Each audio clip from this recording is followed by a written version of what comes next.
Microphone check, 1, 2, what is this? You're now listening to a brand new episode of the Play Big Faster podcast. Look what you done started. Talk to him. Attorney, high-performance coach, and speaker Cherie Prince asks hard questions to really get to the bottom of what makes entrepreneurs tick. From starting a business, marketing, strategies, and the ins and outs of their industries. We talk everything from book recommendations, lifestyle hacks, and everything possible to get you inspired and motivated to build your own business. The Play Big Faster podcast starts now. Let's go.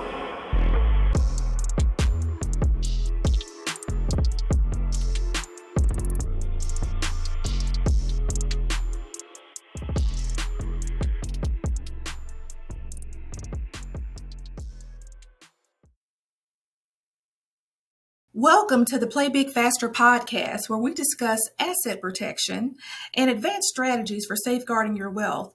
I'm Cherie Prince, and today we will be speaking with Brandon Neely about foundational wealth. So let's get started. Brandon, how are you doing? Oh, I'm great. I'm excited to be here, Cherie. Well, look, thank you so much for coming by. We see that you're the co-founder and CEO of Wealth Wisdom Financial. Could you tell us a little bit about what you do as a financial strategist? Yeah, so I like to think about us more as a strategist or a coach, helping people reverse engineer almost their lives, their businesses, begin with the end in mind. And part of it goes into, as I started our second business, this is our second, but our first one was a coffee shop. And our coffee shop, my wife and I have been married for, I don't know, a long time, 17, 18 years. I think it's 17 years. Don't tell her I got it wrong, but I think it's almost 18 years. So we started this. We wanted to make a difference in the world, change the world. And we were like, oh, coffee, that makes a difference. It's the second most widely traded commodity in the world. Americans are the number one consumer. And so we did it 2011. Did everything we thought right. However, it wasn't all right. We did the Dave Ramsey, Susie Orman stuff. We were like, oh, but we're putting some into our 401ks and our market stuff. But, all of that, but it still was not healthy for us. And our business name was called Overflow. That was our name of our coffee shop. However, what I learned is I can't overflow if I don't take care of me, if I'm not healthy, both physically, mentally, emotionally, spiritually, all of those things. And so that led us into ultimately transitioning out of that business and saying, okay, what are we going to do now? Because at that point in time, and I can go backwards in time on some of this, but we were having a child. And I was able to kind of eat ramen and do things that aren't healthy for the business because, I love the business. That's what people say, but you love it. But when you have a child, it's kind of illegal to put them behind the bar and all that kind of stuff. You're an attorney, that would happen. So we're like, well, we need to make a change. And so we switched and started this business. Of all things, I'm in finance, from coffee to financial services, and I'm in the infinite banking yourself space, which is definitely not what I planned, but it's what I love doing because it's about building a good foundation. Well, and I've heard you referred to as the safe money guy. What exactly is foundational wealth when you're talking about infinite banking? Yeah, so I like the idea. Have you ever heard of Richest Man in Babylon, that book, right? And he says in the book, 10% of all you earn is for you to keep, right? And we're told, well, no, oh yeah, well, guess what? What you should do is put it into a 401k and do the company match and do all of that. And I will argue with people in a nice way that savings is different than investing. Putting it in your 401k is a risk that you could lose it. It even says it on the top of the pages, right? And you need to have a foundational strategy. The problem is in our world of Wall Street, we have taken off the advantages of saving and said, well, no, we're not going to give you interest rate on this good stuff. We're going to incentivize you to put it on credit or do other things, right? And so what we need to think about is, how do we have good savings, right? And we call it a 10-10-10 savings rule. 10% is of all you earn is for you to keep, right? That's long term. Then you have medium and short term, and we save that. And what better place to put it into a like a policy that you can still access and it'll still grow as if you never touched it, and you can leverage against your policy to do other cool things like buy an office condo or something like that. You have something very special that's going on with you right now. A little birdie told me that you may have a book that can help people with some of this information. Tell us about your book. Yeah, so it is not a book that is all about like which ETFs to buy and what stocks and all of this. The book is called, and it's literally off the presses. It's going into Kickstarter, and then we are releasing it on our website. But it's 5 smooth stones. So I don't know if you're like a Christian or a church person, but the title came from this idea that in the Bible, David was giving 5 stones by God, to 5 smooth stones to beat Goliath, right? And in that, and again, this is not about it's about setting priorities, right? And what I've learned is our Goliaths is chaos, and our Goliaths it's confusing, haphazard, anxious, overwhelming, and stressful. This is the tax code. You're in the law world. The legal code is probably chaos, confusing, haphazard, anxious, overwhelming, and stressful, right? And so what needs to happen is we have to go from chaos to clarity, right? We need to move from that. And when I do work with my financial clients, a lot of times I'm asking the same questions. Well, where do you want to go, right? What do you want to do? And our inverse and our 5 stones are setting your sights, tracking your in and out, inspecting your progress, looking for 1% adjustments, and living deliberately. Now, the problem is everybody has a plan for your money, including Wall Street. How do we build a good strategy where we can access and use our money, play the game, but being able to still grow? And that's where the 5 smooth stones. It is a book/journal. So we don't give answers. We help ask the right questions, and you journal along that. So it's not anything we've ever seen, but it's an interactive book. So the book is a do-it-yourself, but what if, because you also have a done-with-you community, is that correct? Yeah. Okay, so Yeah. I think that what I will do as a coach or a guide, right, along the way is you still need to take ownership of your own life. Don't just give it to a guy and say, "Oh, it's going to work." Put it to my stock guy or this guy or that guy, and that's when trouble happens, you know. And then you come in and say, "Hey, you got taken, and we need to go see a lawyer," right? We need to protect it, right? And so what I like to think about is I want to be alongside you. You need to be the master of your ship, but also knowing where the keys are, how to play it, and we will help you, and the community helps guide that as well. But ultimately, the answers come from within. I can't tell you how to get to starting your own coffee shop, and I can give you the roadmap, but you got to do it, right? And so I think that it's a challenge because a lot of people want the results without the work, and it takes work. and the thing that I noticed is that at Wealth Wisdom Financial, even though you're helping people with their roadmap, you also have you have some other tools that are available. Tell us about your tools. Yeah, so I specialize in the infinite banking strategy, which is properly designed whole life insurance that you can leverage and use, which I happen to use to buy my office condo, and be a. It's basically I'm using the policy. Other one of my tools is these big insurance companies that have been have actuaries. They know how the games work. They've been profitable for over 100 years. So I use those companies to grow my company, right? Which is really amazing. So that's one tool, and then knowing how to leverage it.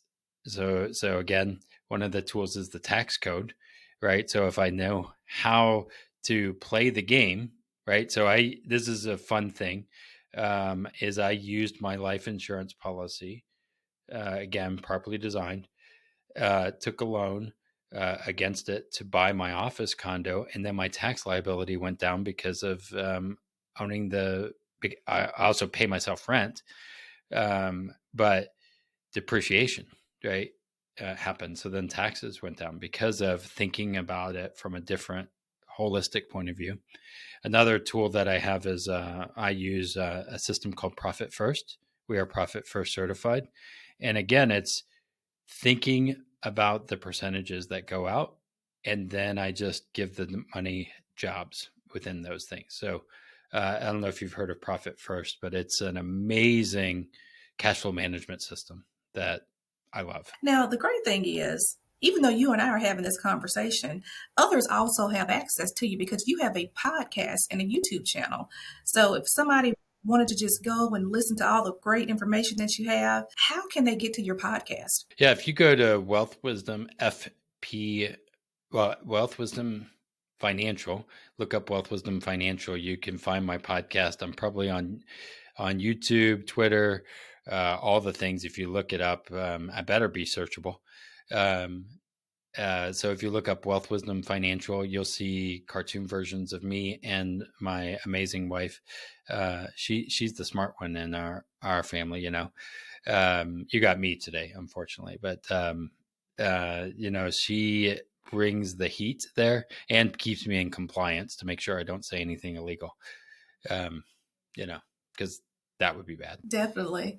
So, as part of the journey that some of your clients take, what is your recommendation about how often someone needs to work with a financial strategist or advisor like yourself? I think that you should start early, right? Right from the beginning. And here's the thing: your strategist or financial person might be your parents, right? I mean, sometimes they're not good people to get advice from, right?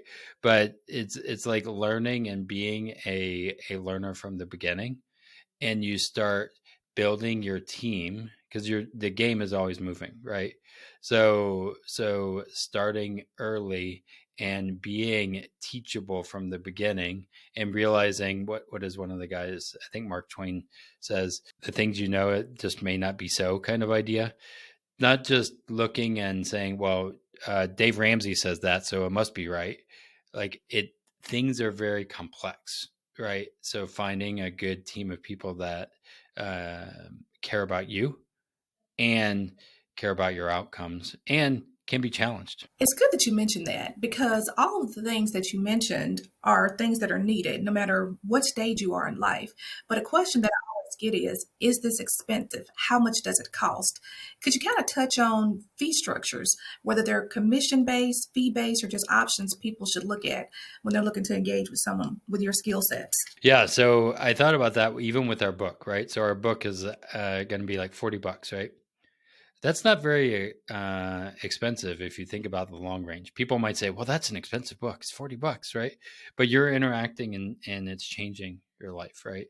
So that's one aspect that I think is what is costly. And the other is like when I think about building a strategy, people even said on the life insurance, oh, it was too expensive. Well, in the grand scheme of things, well, I know how my fee structure works. And I take big commission cuts in building the policies. And ultimately, as I do work with my clients, I don't get paid until they maybe set up a policy. within the community, we made it low enough to where they can be a part of it. And it's, I mean, we spend money on Amazon and we spend money on all of these other things, like to be entertained, Hulu, Apple TV, all those things, but we don't spend the money and time to learn. There's a lot of free information. I mean, my podcast is free, right? Anybody can go and listen, and yours too, right? And learn. But we also want to make sure that you value what you pay for, right? And so that's the thing that I think is really important. And then I also think about the cost of insurance within a life insurance policy. Well, when are you more likely to die? When you're older, right? Why does insurance cost more when you're older? Why do people not sell term insurance when after age 60, right? For the most part, right? It's because it costs a lot, right? It's a lot more expensive. So people were like, yeah, but it costs too much. I'm like, well, if you did it earlier and you built it earlier, it didn't cost as much, really, if you think about it. And so we want to think about that from a holistic point of view.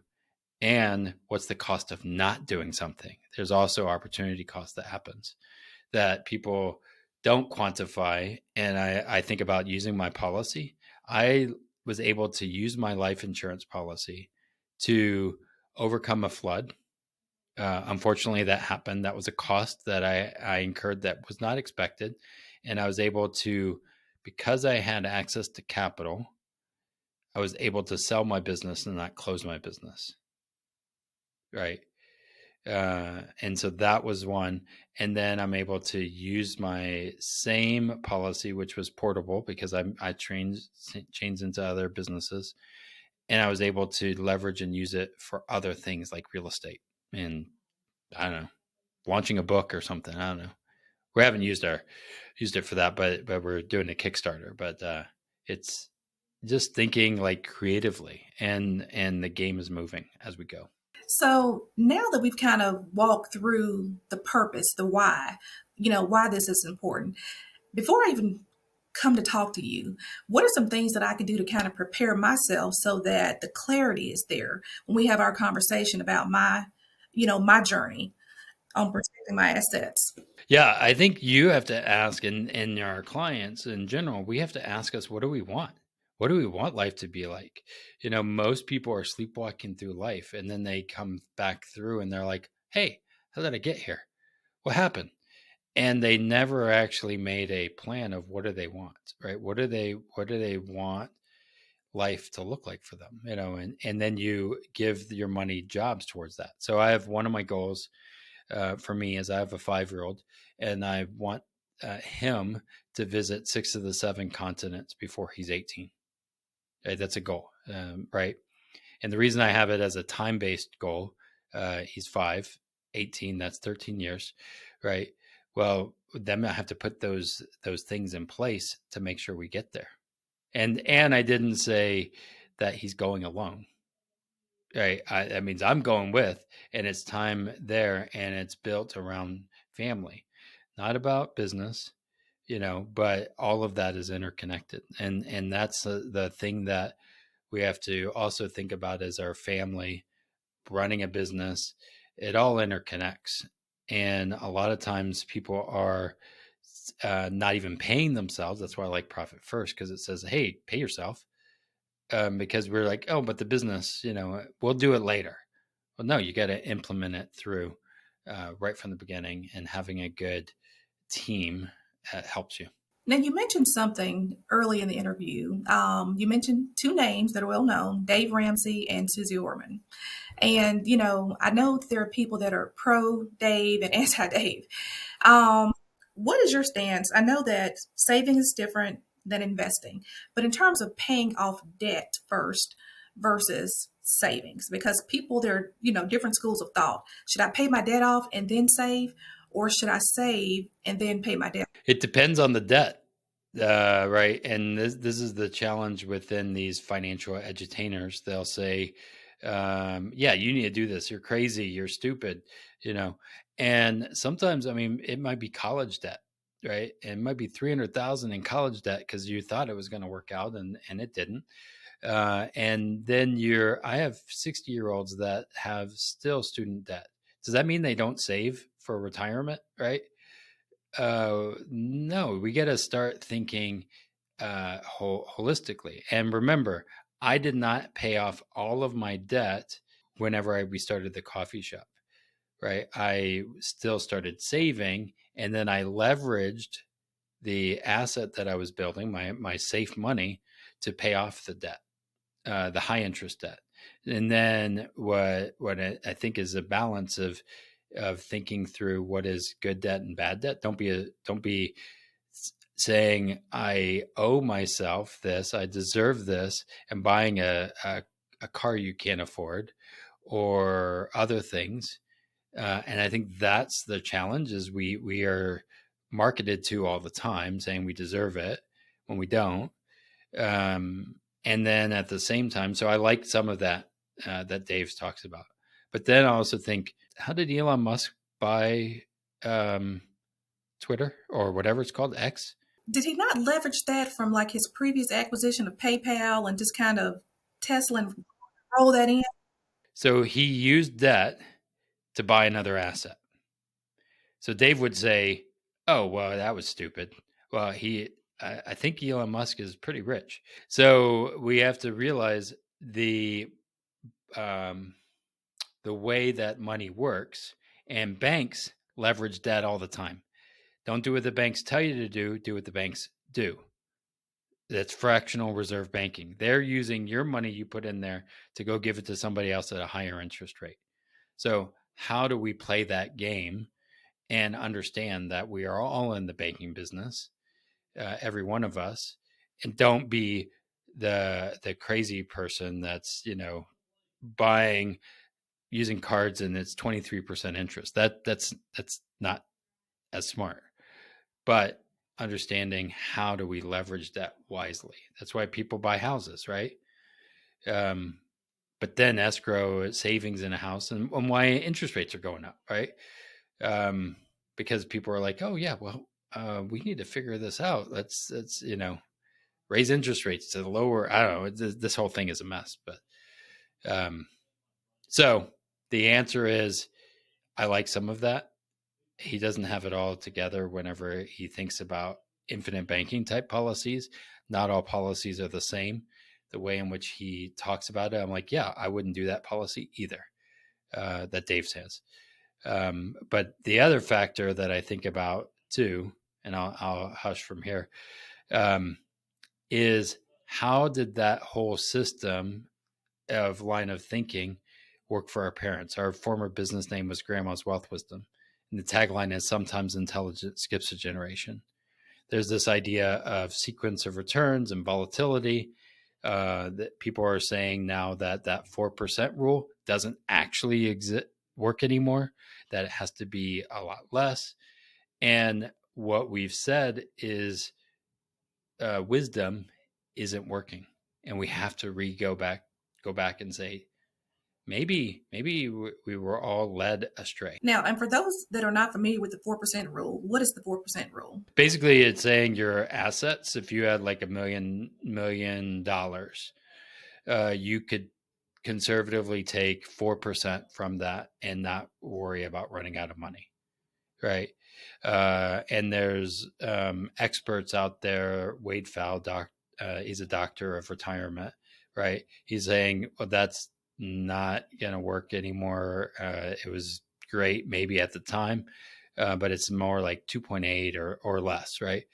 And changing because of volatility or sequence of returns risks. And that's the challenge in our financial world is we're told to invest, not save. We're told to risk and we'll get a reward no matter what. But the problem with risking is you could also not get a reward. Doesn't say that. I mean, it says no risk, no reward, but you could risk and lose it all. I mean, that's business ownership, right?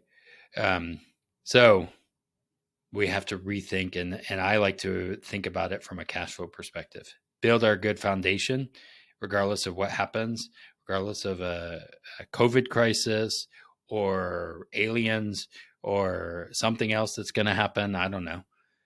How do we best build a good foundation? Awesome.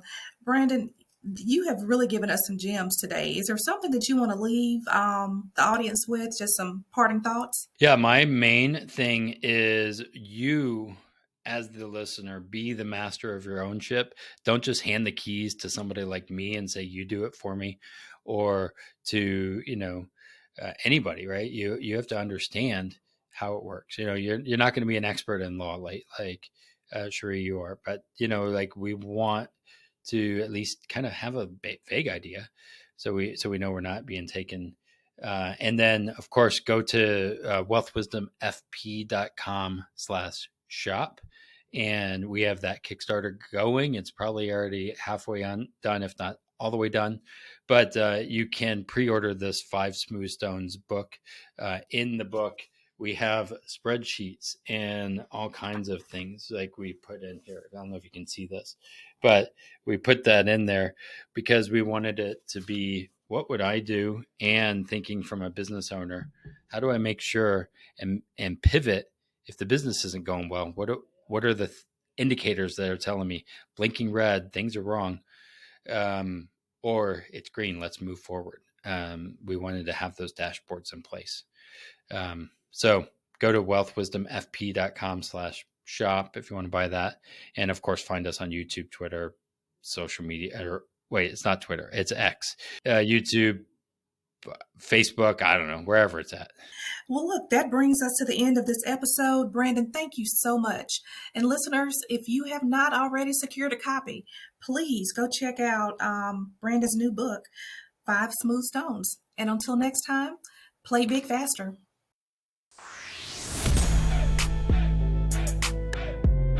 Thanks for listening to this episode of the Play Big Faster podcast. Want more entrepreneurial content? I like this. Make sure to subscribe for future episodes. Already subscribed. I just clicked on it. Don't forget to like and leave a review. Share with a friend that needs this in their life. I think you need this more than I. Oh, and make sure to follow Cherie on IG at Cherie Speaks.